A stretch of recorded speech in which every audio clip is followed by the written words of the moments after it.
Kuwait scrapping a $17.4 billion joint venture with Dow Chemical. Kuwait's Supreme Energy Council decided to cancel the deal.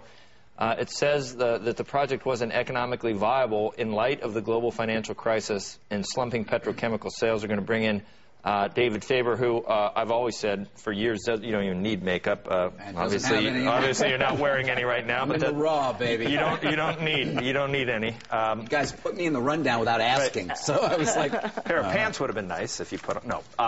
You prefer me. Yeah, easy. We were just talking.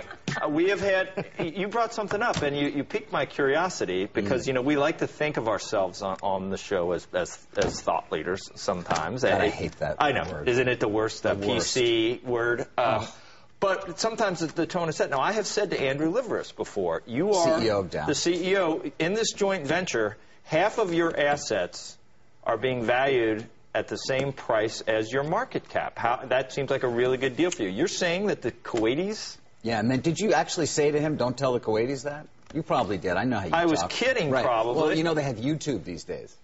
Yes. Kuwaitis they watch it live. Now, you're not kidding about this. No, the I'm not. Kuwaitis saw that. I'm actually telling you an anecdote that I have heard out there in the market is that the Kuwaitis saw that, and it was yet one other thing. I don't want to say that it had a meaningful impact, but nonetheless, one thing more that they saw that may have added to their consternation about doing this. I love Andrew Liveris. I think it was a great deal for Dow. I think he's a good CEO. And, the deal seemed to make a lot of sense to go in and do a joint venture in the Middle East where you have that feedstock for all the chemicals that you're going to need.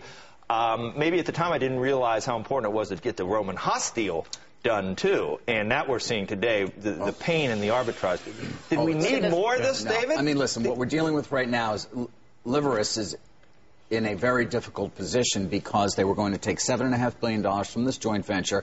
It was going to keep the company investment grade, for example. It wasn't going to allow it to increase its leverage that much for this huge deal that it is embarking on that it will probably, or it is expected to, close in early January to buy Roman Haas at $78 a share. Now you don't have that money coming in from Kuwait. You're going to be much highly leveraged if you go ahead with the deal. Of course, the concern in the risk-arb community is, are they going to try in some fashion to pull the plug on the Roman Haas deal? That would seem to be very, very difficult. And we'll get back, more into this in Squawk on the Street in a little bit. The merger agreement is extraordinarily tight. But I don't need to tell you guys the year that we've had when it comes to deals and companies and or certainly PE firms figuring out a way to get out. That's the concern. $50 stock price on a $78 deal. Roman Haas, Joe, probably worth $20 a share right now if it were to trade independently. So still a lot of downside, a great deal of fear. But your friend, Mr. Liveris, is certainly in a difficult position today. Interesting also to note, Roman Haas for the first time put a press release out. First time they've independently said anything. Of course, they said, hey, we reiterate that the completion of the K-Dow Petrochemicals partnership between Dow and Kuwait is not a condition to our merger agreement. And Dow, in the newspaper, just said nothing. And, David, you said $20 a share if Roman Haas trades independently. That's way down from the 50 bid-and-ask that it's got, which is already way down from the... Michelle, they have a airtight, so it would seem, merger agreement with a MAC, a material adverse change clause, that is extraordinarily tight. That would not seem to be... But is this suggesting a renegotiation of that deal, perhaps, the action in the stock? What you're dealing with is Dow being desperate. And when you're dealing with a desperate corporation, you got to think leverage. They're going to try and do something if they can. But it's very much unclear that they have any ability. They did a $13 billion bridge. They say they could do this 13 billion. When would they have to come up with the $13 billion? Well, I mean, they could come up with the money, but, they can lose their investment grade rating. Okay.